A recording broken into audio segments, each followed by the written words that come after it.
Alô? Alô, alô? Boa noite. Nós estamos iniciando a primeira de uma série de 4 conversas que são parte da programação da Semana Chico Sainz,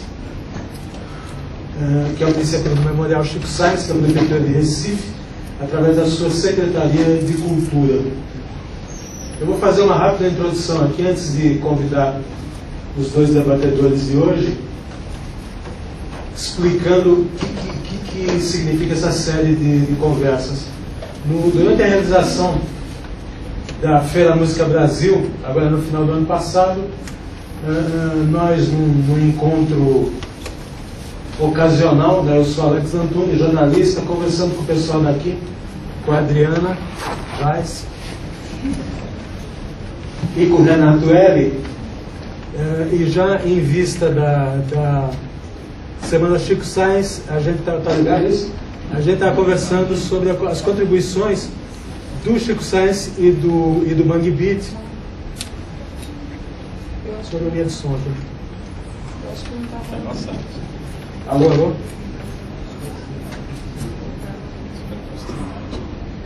É legal a gente usar, porque como nós vamos gravar, né? É legal a condição técnica aqui está bacana, né? Tá.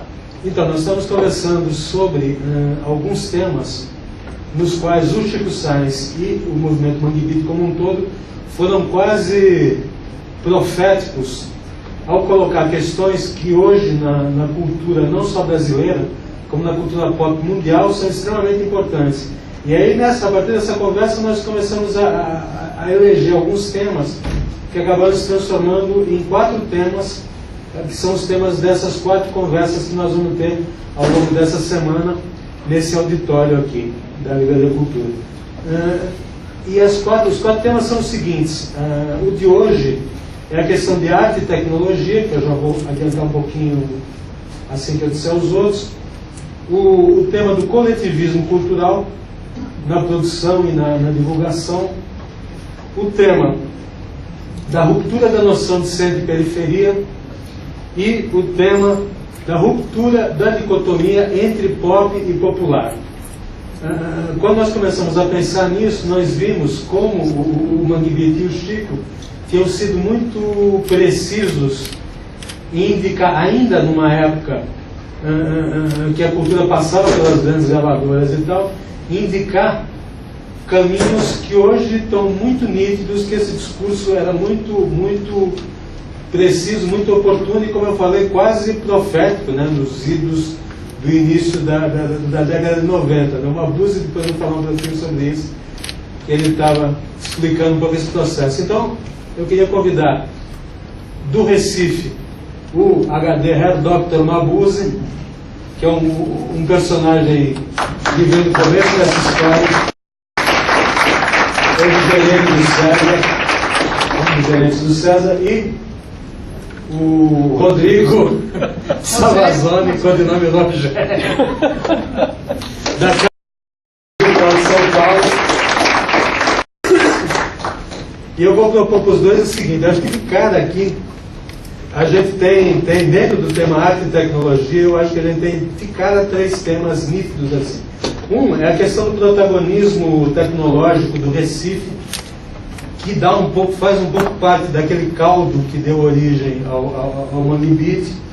Outro é como é que isso dentro do Mangue Beat, da expressão do Mangue Beat, se transformou em poética e música, né, os temas e o uso de recursos tecnológicos dentro da produção do Mangue Beat. E finalmente uma visão geral aí de como nos últimos 20 e poucos anos a arte e a tecnologia têm trocado figurinhas, né, e se influenciado mutuamente, né.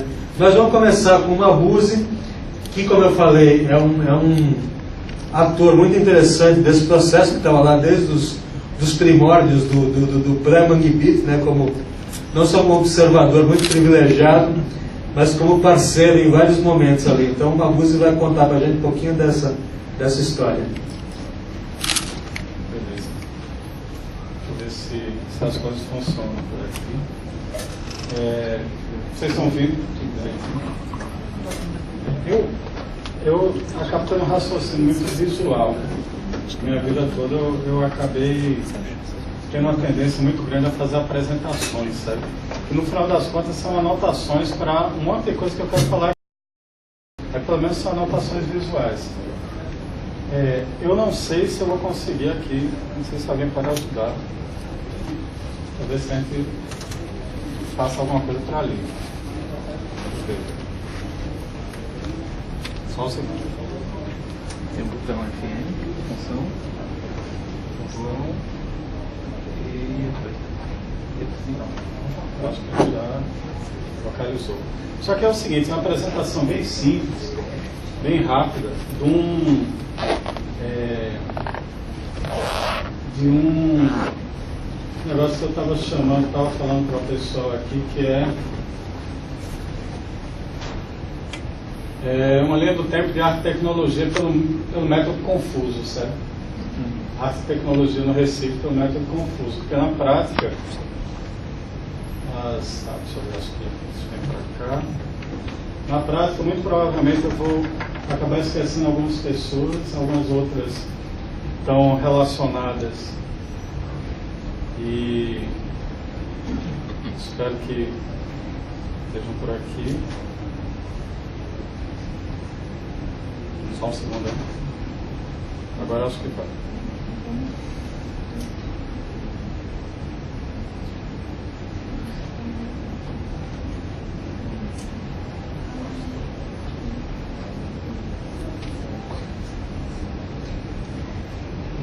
Pronto. Obrigado pela paciência de todo mundo. É isso que eu estava falando, uma linha de tempo de arte e tecnologia no Recife pelo método Confuso. O que é que interessa para a gente? Primeiro, um alinhamento rápido sobre a arte e tecnologia. Né? Na prática, desde o momento que você pega o cara lá nas cavernas, pega cinza, mistura com a gordura animal e pinta numa parede, você tem música e tecnologia aplicada à arte.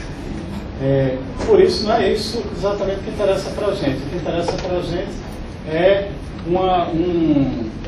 um fenômeno muito mais recente que está associado à tecnologia digital, mas não apenas a ela. Né? Aí eu vou pegar emprestado, eu vou tentar falar rápido para a gente ter tempo para poder discutir, que é mais interessante. Né? Vou desligar o celular para discutir para vocês. Cara, nunca atende. Agora pelo menos ele tem um bom pretexto. Agora eu não posso atender de jeito nenhum. Seguinte. Vou pegar emprestado o discurso de um carinha chamado Willem Flusser, que eu pessoalmente gosto muito. Filósofo tcheco, que morou muito tempo aqui no Brasil e que tem uma definição muito bacana, que é a definição que interessa para a gente, que é a definição da imagem técnica. Quando a gente está falando em arte e tecnologia, está falando da arte que está mediada, quando eu estou falando agora, nesse momento, da arte mediada por máquinas que estão gerando códigos. Ele falava um negócio muito bacana da imagem técnica, que tem um livrinho dele chamado Filosofia da Caixa Preta, onde ele diz que quando você tinha o desenho, o artista fazia um desenho, ele pegava e criava uma coisa na cabeça, usava a habilidade dele, grosso modo, né? Usava a habilidade dele para transformar num desenho e pronto, estava feita a obra.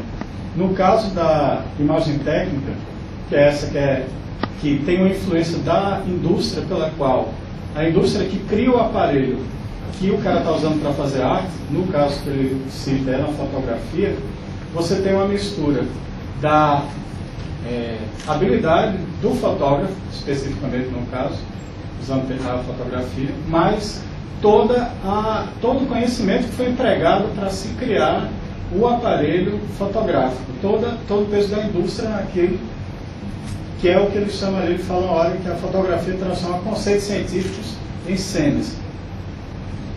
O que é que isso implica diretamente? Isso implica em você ter as pessoas programadas por um artefato tecnológico. Assim.